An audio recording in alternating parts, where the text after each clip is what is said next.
안녕하세요. 킹덕성입니다. 오늘은 NCS, Pset, Gset 등 적성시험에 반드시 출제되는 추리 유형에 대한 문제풀이를 할 텐데요.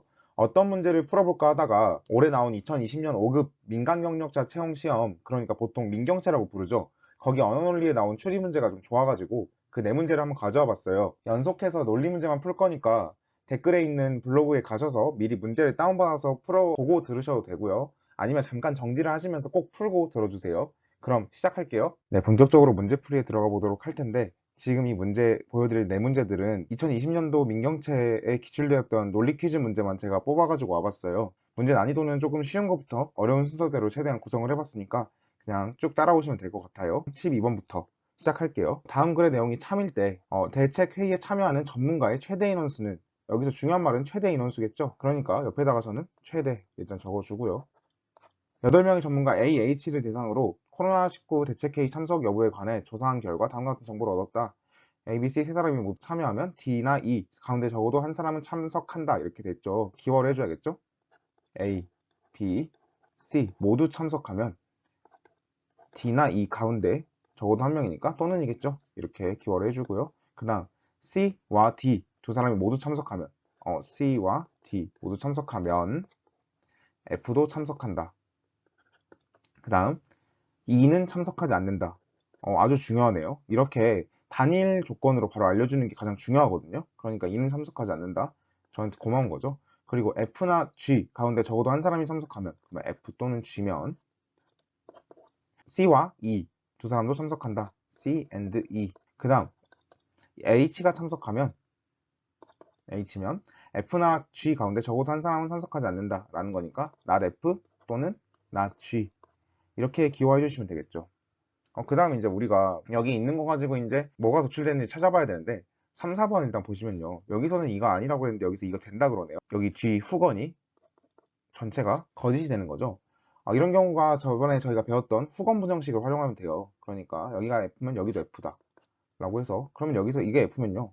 도출할 수 있는 거는 not F and not G 이렇게 도출할 수 있겠죠. 그 다음 여기서 근데 not F, not G가 확실히 도출됐으니까 여기도 그러네요. 여기도 F고 그럼 여기 앞에도 F가 되겠네요. 그럼 저는 이것도 뒤집어져가지고 드모르간으로 not C 또는 not D 여기까지 결론을 낼 수 있겠네요. 네, 그 다음에는 딱히 이어지는 게 없는 것 같아요. 저는 이제 최대를 찾아야 되니까 항상 경우의 수를 써주려고 GH까지 이렇게 미리 표처럼 써주고요. 그 다음 밑에다가 이게 어떻게 해당되는지 써보려고 해요. 근데 우리가 확실히 할 수 있는 거 있죠. F는 확실히 안 되고요. G도 확실히 안 돼요. 그리고 E도 확실히 안 되고요. 그리고 C 또는 D 중에 하나가 안 돼야 돼요. 그럼 제가 여기다가 이렇게 3개 하고 이 C, D 중에 하나가 틀렸다고 가정을 할게요. 그 다음 A, B, C, D, H 이 중에 최대로 저희가 만들어 봐야 돼요. 그럼 모순이 생기는 걸 한번 보려고 A, B, C를 일단 다 여기 이 문제 때문에 A, B, C를 다 된다고 한번 가정을 해보죠. 그러면 D 또는 E가 반드시 돼야 되는데, 그러면 여기 E가 안 되니까 D가 돼야 되는 거죠. 근데 이거는 지금 저희가 앞에서 구했던 C 또는 D가 하나는 안 돼야 된다는 거에 모순이 되잖아요. 그래서 이거는 모순이 되니까 지워주시고, 다시 여기 세 개가 안 되고 C 또는 D 중에 하나가 안 돼야 되는데, 아까 A, B, C가 다 된다고 했을 때는 안 되니까 뭐 A, B, D 이렇게 하면 되겠네요. 그러면 C는 반드시 안 돼야겠죠. 이렇게 가정을 하고요. 그 다음 H는 딱히 문제가 없을 것 같아요. 그래서 4명까지 되네 일단은. 그렇죠. 어차피 C 중에 하나는 안 되고 A, B, H 다 가지고 올 수 있으니까. 그래서 최대 인원은 4명으로 답은 2번입니다. 네, 다음 20번 문제. 다음 글의 내용이 참일 때 반드시 참인 것은? 이것도 똑같죠, 구조는? 참일 때 참인 것은 이렇게 물어봤으니까. 도시 발전 계획 하나로 관할 지역 안에 문화 특화 지역과 경제 특화 지역을 지정하여, 그러니까 문화랑 경제라는 게 있네요. A시가 하고 있는데 A시의 관할 지역은 동구랑 서구로 나뉘어져 있고, 라는 말 중요하죠? 동구랑 서구밖에 없다는 거죠. 그리고 가불명정문 A시의 저주하는 주문이다. 그리고 A시는 문화 특화 지역과 경제 특화 지역을 곳곳에 지정하였으나 겹치는 경우는 없다. 둘 중에 하나만 된다는 소리네요. 그리고 문화 특화 지역으로 지정된 구역에서는 모두 유물이 발견되었다. 이건 기호화야겠네요. 그러니까 문화면요. 유물이 다 발견되니까 유물이라고 기호화를 해보죠. 그 다음 동구에서 경제 특화 지역으로 지정된 곳의 주민은, 그러니까 동구가 있고 경제 특화 구역 이렇게 할 수 있겠죠. 여기에 주민은 모두 부유하다. 이렇게 되네요. 세 번째, 서구에 거주하는 주민은 서구 모두 아파트에 산다. 이렇게 기호할 수 있겠네요. 그리고 이제 문제 선지를 보면서 이게 참인지 찾아가면 되는데 우리가 일단 힌트를 얻을 수 있는 거는 전체가 문화 혹은 경제인데 동구는 이미 경제네요? 그러면 얘는 이미 정해진 거죠. 문화일 수가 없죠. 그리고 지금 어딘가에 문화 특화 지역이 있는데 지금 서구는 어디 뭔지는 모르겠지만 서구가 있고 문화 지역이 있고 이러니까 서구가 문화 특화 지역이다 이렇게 생각할 수 있겠죠. 이게 서구. 아무튼 이것도 문화 이렇게 대충 생각해 볼 수 있을 것 같고요. 이 정도 생각하고 들어가죠. 갑이 유물이 발견된 지역에 거주한다면 유물이 발견된 지역이면은 문화 특화 지역이었고 그럼 서구죠. 그러면요 부유하지 않다. 근데 서구 지금 동구가 부유하다고 했지 서구가 부유하지 않다고 말하진 않았잖아요. 그러니까 이거는 알 수 없죠. 그리고 2번 을이 부유하다면 부유한다는 건가? 근데 부유할 수 있죠. 그는 경제 특화 지역에 거주하고 있다. 근데 지금 부유를 떠나서 여기 뒤가 참이라고 앞에가 참이라는 보장은 없죠. 그래서 이것도 알 수 없고요. 병이 아파트에 살진 않지만 그러니까 이 말은 낫 아파트. 그럼 이것도 후건 부정식으로 낫 서구죠. 그럼 이 말은 동구에 거주한다는 소리잖아요. 동구에 거주한다면 그리고 경제 특화 구역이라면 거기가 그는 부유하다. 맞죠? 2번에 연결돼서 그래서 답은 3번. 4번, 5번도 해볼까요? 정이 아파트에 살지 않는다면 낫 아파트라면 똑같이 서구에 살지 않는다는 거죠. 그러면은 유물이 발견되지 않는 지역에 거주한다. 근데 지금 서구에서 유물이 발견되었다고 했지 동구에서 유물이 발견되는지 아닌지는 알 수가 없잖아요. 우리는 여기 계속 지금 후건을 긍정하는 식으로 나오고 있어요. 문제가 이것도 그러니까 알 수 없다는 거고요. 누가 문화 특화 지역에 거주한다면 그러니까 이거 1번에 해당하는 거죠. 그럼 서구 문화 해당이 되고 그러니까 유물이 있다는 거고요. 알 수 있는 거는 아파트에 살지 않는다. 서구면 아파트라고 이미 나와 있어서 이것은 아예 틀렸네요. 그래서 답은 3번이 됩니다. 네, 먼저 보셨던 앞에 두 문제는 기화를 해가지고 바로 문제를 풀어내는 좀 간단한 유형이었고요. 지금 보실 이제 두 문제는 기화도 필요하고 문제를 풀 때 그 다음 논리적인 사고도 필요해요. 조금 더 어려울 수 있으니까 집중해서 들어주세요. 먼저 11번. 다음 대화의 기억 니은에 들어갈 말을 적절하게 짝지은 것은 그러면은 이제 최대한 선지가 나와 있으니까 선지를 먼저 활용하는 게 중요하겠죠. 이런 경우는. 그럼 저는 최대한 활용하면서 문제를 볼게요. 그럼 갑의 말을 바로 보면요. 신입 직원 가운데 일부가 봉사활동에 지원했고 기억 여기 나와 있죠. 그냥 읽어보죠. 여기까지.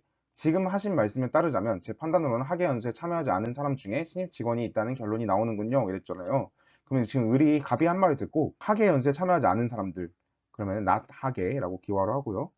그런 사람들 중에 신입 직원, 신입이 있다는 결론을 내버렸어요. 근데 지금 갑은 학예에 대한 말을 아직 안 했죠. 그러면 이 기억 어딘가에 학예에 대한 말이 있다는 건데 일단 그 정도 힌트를 얻을 수 있고요. 갑의 말을 일단 있는 것까지 기화를 해볼까요? 갑에서 신입 중에 일부니까 봉사에 참여한 사람이 있다는 거죠. 그러니까 신입이고 봉사에 참여한 사람이 있대요. 근데 지금 갑의 말을 또 여기서 이제 end하고 기억 여기 들어가는 건데 이 기억까지 보니까 학예에 참여하지 않고 신입인 사람이 있다는 걸로 결론이 나왔어요. 그 말을 일단은 우리가 생각하면서 선지를 보죠. 그러면 학예 연수 참여자 가운데는 봉사활동에 지원했던 사람이 없습니다 라고 했죠.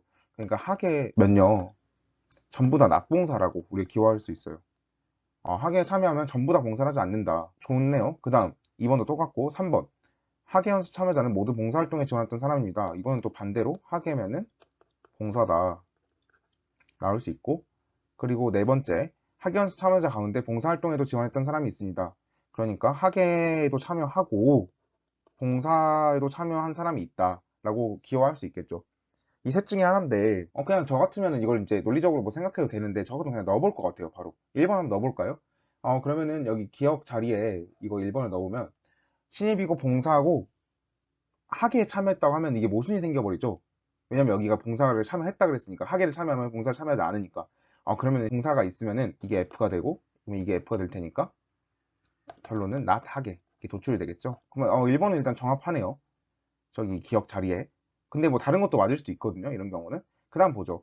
학예연수 참여자는 모두 봉사활동에서 지원했던 사람입니다. 뭐 그렇다고 해요. 근데 저기다가 지금 기억 자리에 넣는다고 해서 여기서 알 수 있는 게 딱히 없죠. 왜냐면은 지금 기억 저기 원래 있는 자리에서 알 수 있는 게 신입 직원이고 봉사활동을 했고 라는 건데 여기서 봉사활동을 했다는 건 알다고 해서 학예가 어떤다는 건 알 수가 없잖아요. 지금 후건을 긍정했으니까.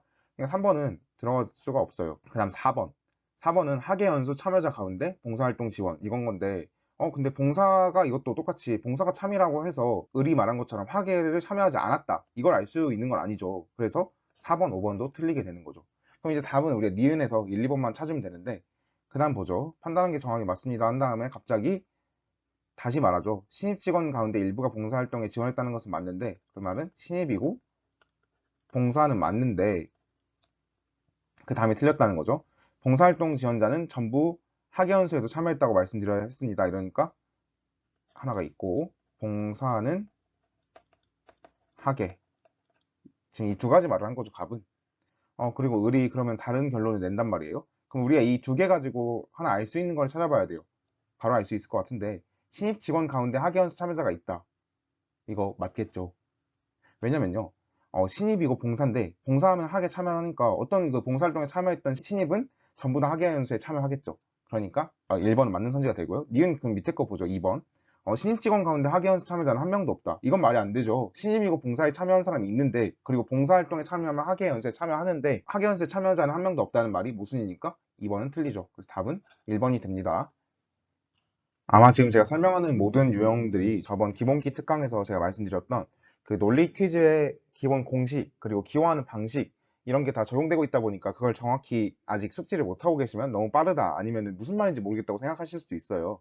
근데 천천히 한번 이해해 보시고 공식 그냥 보면서 하셔도 되니까 공식 보면서 아, 그게 저렇게 적용이 되는구나, 그리고 저렇게 판단을 하는구나, 이렇게 생각하시는 거고, 실제 시험 가면요 그걸 외우고 있으니까 저처럼 지금 제가 풀어드리니까 보여드리는 거지 굳이 이렇게 다 기화를 할 필요도 없죠. 그냥 눈으로 바로 보자마자 후건이 부정이네? 그럼 전건도 부정이겠네? 이런 식으로 계속 찾아갈 수 있어서 되게 시간이 많이 아껴질 거예요. 실제로 풀면 저 같은 경우는 이런 문제를 풀 때 1분이 안 걸릴 것 같거든요. 그러니까 최대한 연습을 많이 해주세요.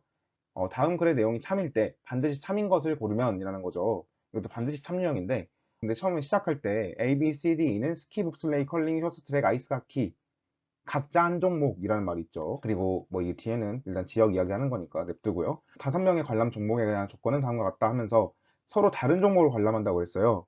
그러니까 이거는 1대1 매칭이네요. 이거 하나의 유형인데 1대1 매칭은 반드시 표를 그려주셔야 돼요. 그래서 이제 표를 그리면서 풀 거예요. 그냥 나와 있는 거 저는 A, B, C, D랑 종목명을 매칭하면 좋을 것 같아서 여기다가 A, B, C, D, E 이렇게 써주고요. 오른쪽에는 스키, 봅슬레이, 그리고 컬링, 쇼트트랙, 아이스하키 이렇게 써주죠. 그럼 여기서 이제 각자 한 종목씩만 본다고 했으니까 이제 매칭을 해가면 되는 거죠. 아무튼 다 각자 다른 종목을 관람하고요. 그 다음 두 번째 조건, A, B는 서로 다른 지역에서 열리는 종목을 관람한다 라는 거죠. 이 A, B가 지역이 다른 거를 관람한대요. 지금 지역 다시 보면요. 그때 스키랑 봅슬레이는 산악 지역에서 열리며, 이건 두 개는 산악이고요. 컬링, 쇼트, 아이스 하키는 해안에서 열린다 그랬죠. 그러니까 이 세 개가 같은 지역에서 열리네요. 그러면 A랑 B는 아무튼 이 영역이 다른 데서 선택을 하게 될 것 같고요. 그 다음 C는 스키를 관람한다. 아주 좋은 게 나와 있네요. 단일 조건. 그러면 C는 스키다. 바로 여기다 동그라미 쳐주고요. 그럼 다른 사람은 스키를 볼 수가 없겠죠. 각자 다른 종목이니까.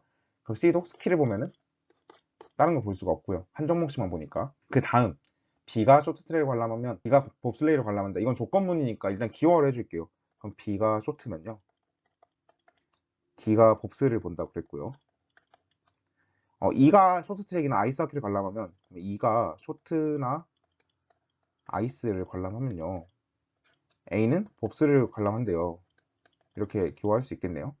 그 다음에 이제 바로 선지를 봐야겠죠. 왜냐면 이게 조건이라서 각자 가정이 달라지면 답도 달라질 테니까 여러 가지 경우의 수가 나올 수 있는 문제예요. 그러니까 표를 채웠다가 지웠다가 하면서 풀어야 되니까 실제 푸실 때 연필로 풀고, 혹시 지워야 될 일이 있으면 지우개로 지워주시고, 이게 확정된 것만 미리 확실히 적어주고 시작을 하는 게 좋은 문제예요. 그 다음 기억, A가 봅슬레이를 관람하면 D는 아이스하키를 관람한다 이렇게 말을 했죠. 그러면 일단 A가 봅슬레이를 관람한다고 가정을 바로 해볼게요. 그리고 D가 아이스하키를 관람한다고 지금 이게 반드시 참이라고 말을 하는 거니까 저는 다른 거를 본다고 가정을 하고 한번 풀어볼게요. 일단 A가 봅슬레이를 관람하면요, 나머지가 다 X를 쳐주고요. 그 다음 D가 아이스하키를 관람한다 이랬으니까 저는 그냥 D가 컬링 본다 이렇게 그냥 가정을 해볼게요. 그럼 B는 아무튼 일단 지역만 다르면 되잖아요, A랑. 그럼 B는 뭐 쇼트트랙이나 아이스하키를 관람하면 되는데, 지금 저기 세 번째 조건에서 쇼트트랙을 관람하면 D가 봅슬레이를 관람한다 이래버리니까 그냥 쇼트하면 좀 귀찮아지겠죠. 모순이 생기니까 그냥 그러면 아이스하키 관람한다고 가정을 할게요. 그리고 E는 그럼 그 경우에는 쇼트트랙을 관람을 하겠네요. 근데 아무튼 E가 쇼트트랙 관람했을 때 A 봅슬레이 참이고, 지금 여기 이 경우에 지금 모순 안 생겼죠. 그러니까 반드시 D가 아이스하키를 관람해야 되는 거는 아니네요.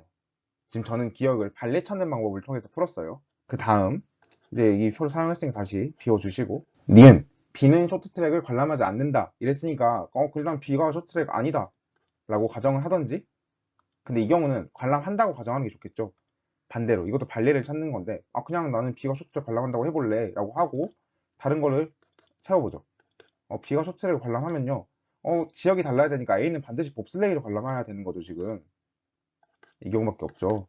그러면 이제 D랑 E를 결정을 해줘야 되는데요, B가 쇼트트랙을 관람하면 D가 봅슬레이를 관람한다고 지금 세 번째 조건에서 말을 했어요. 그러면 D가 봅슬레이를 관람을 해야 되는데 이미 A가 봅슬레이를 관람하게 되는 경우밖에 없죠. 그러니까 이 경우는 모순이 생기네요. 바로 이 가정이. 그러니까 쇼트트랙을 관람한다고 가정을 하니까 모순이 생겼으니까 이 경우는 네 맞는 게 되겠네요. 반드시 관람하지 않아야겠네요. B는. 그리고 세 번째 디귿 볼게요. 디귿. E가 쇼트트랙을 관람하면 그냥 E가 쇼트트랙 관람하면이니까 일단 E 관람한다고 해줘야겠네요. E가 쇼트트랙 관람하면 어떻게 되죠? A는 봅슬레이를 관람하게 되겠네요. 이 두 개가 확정이 되니까 일단 다 채워주시고요. 그 다음 B는 컬링이나 아이스하키를 관람해야 된다. 그러네요. 바로 E가 여기 이렇게 채워주고 E 여기 채우니까 B는 이 둘 중에 하나를 관람해야 되겠네요. 그래서 디귿도 맞네요. 그래서 답은 4번이 됩니다. 이 문제 그냥 풀면 너무 어려운데 표를 사용하면서 푸니까 훨씬 눈에도 잘 들어오고 훨씬 쉽죠. 그러니까 이제부터 이렇게 1대1 매칭을 푸시는 경우는 반드시 표라는 도구를 사용해 줘야 된다라는 걸 기억해 주시고, 거기다가 지금 기화를 해놓다 보니까 물론 이건 기화로만 푼 건 아니지만 기화를 해놓고 거기서 논리적인 추론을 해가는 과정을 보신 거예요. 그러니까 이게 실제로 손으로 빨리빨리 하셨으면 더 빨리 푸셨을 테니까 오늘 문제풀이는 여기까지 하고 다음 시간에 다른 추리 문제로 한번 찾아뵙도록 할게요. 감사합니다.